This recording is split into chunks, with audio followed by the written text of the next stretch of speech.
Naam, shukurani kamilifu ni zake Allah mwenye neema kubwa, baithil himam, ambaye ndiye anafanya sababu watu kuwa na kujitolea, dhiljudi wal karam. Allah ni mwenye ukarimu uliokuwa mkubwa na mwenye kipaji kikubwa. Alladhi halala wa harram, yeye ndiye alihalalisha na akaharamisha. Wa arafa wa allam, aliwafunza watu mambo mbalimbali. Allama bilqalam, amewafunza watu kupitia kalamu. Allama alinsana ma lam ya'lam, akawafunza wanadamu yale hawakuyajua katika mwanzo wao. Wa salatan wa salaman ala an-nabiy al-mutahhar, sala na salamu kwa mtume aliyotakaswa na Allah. Ziljabin al-azhar, ambaye alikuwa na uso mzuri. Wa ashhadu an la ilaha illa Allah, bila kwamba hapana mola anastahili kuabudiwa kwa haki isipokuwa Allah, wahdahu la sharika lah, ni mpweke hana mshirika.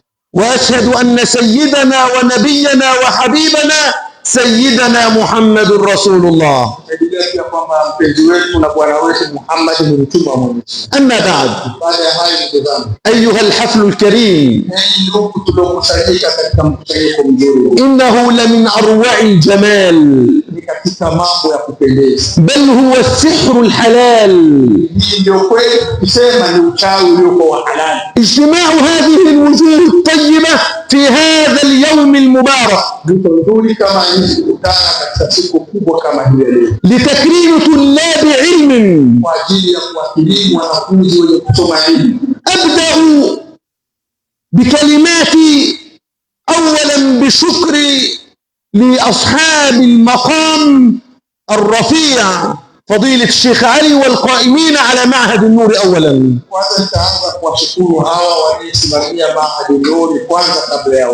وأشكر ثانيا الآباء والأمهات الذين كانوا دائما حريصين على تعليم أبنائهم.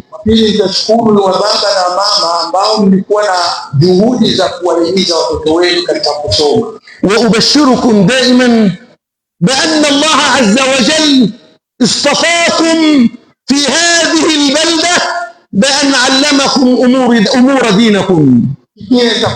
والله mshukuruni Mungu, mna neema kubwa kwamba Allah alikujalieni katika hii nchi ya Kiislamu, lakini mkawa na juhudi ya kusoma.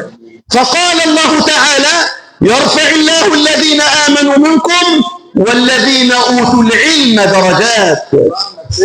Mwenyezi Mungu atawanyanyua miongoni mwenu walioamini daraja zilizokuwa kubwa wale waliopewa elimu. ولم يطلب الله من النبي الاستزادة من شيء إلا من العلم فقال وقل ربي زدني علما.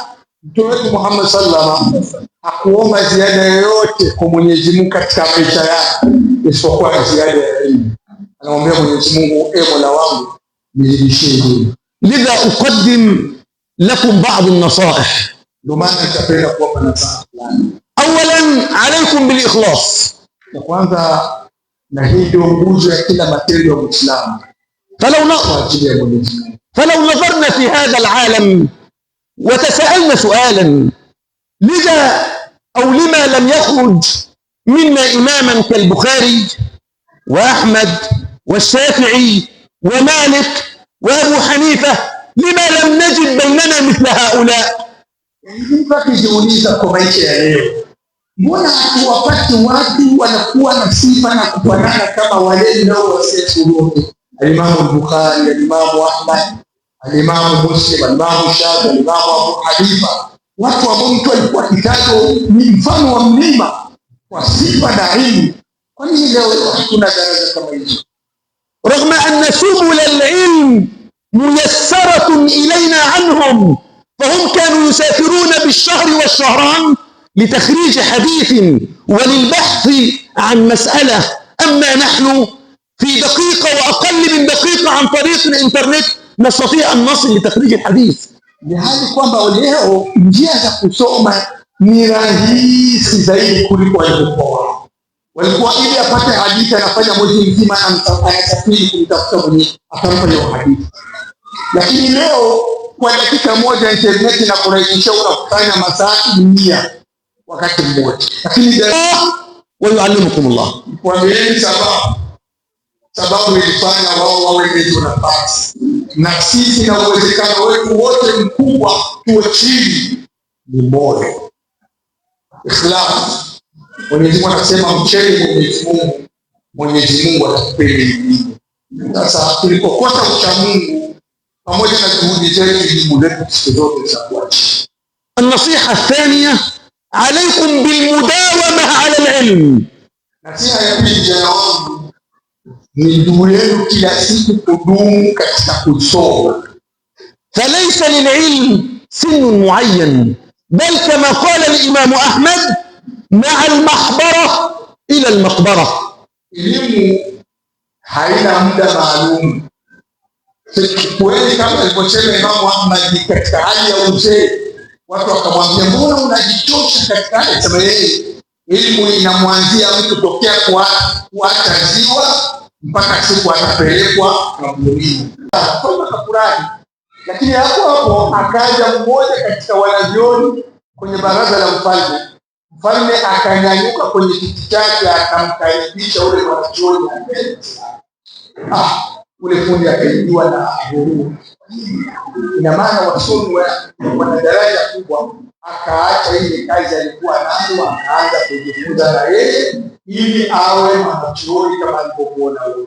Alipata shida sana. Baada ya kutaratibu akapata shida, akatumbuka mpaka shekhe wake akamfukuza kwa sababu anaona kwamba mambo hayawezekani, lakini akaendelea kujikaza pamoja kwa.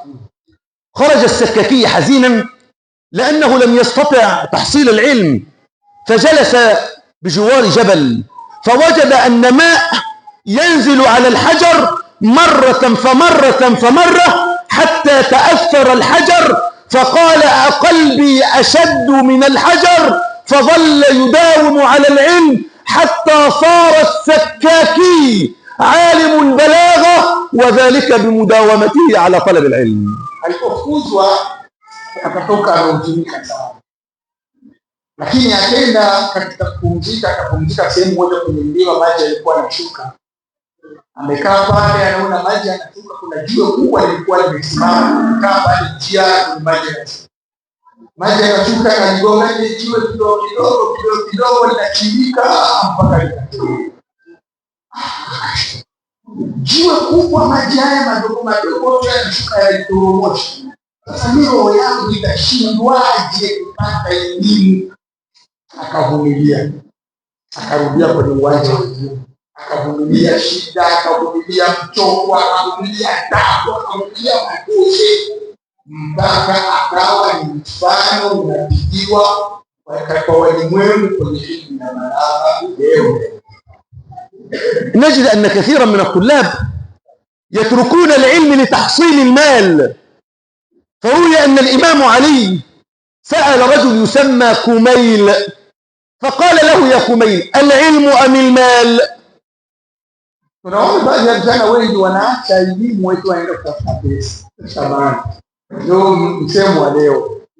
Elimu utasoma mpaka wanaacha elimu na kutafuta mali. Lakini ukiwa na elimu utamiliki mali. Lakini ukiwa na mali hauwezi kumiliki. Ndio maana siku moja Amirul Mu'minin Ali alimuuliza Umayr, mmoja katika watu waliokuwa nao, anamuuliza kilichokuwa bora ni kipi, mali au elimu? فقال كميل العلم يا أمير المؤمنين. فقال لما؟ قال العلم يحرسك وأنت تحرس المال، العلم حاكم والمال محكوم عليه.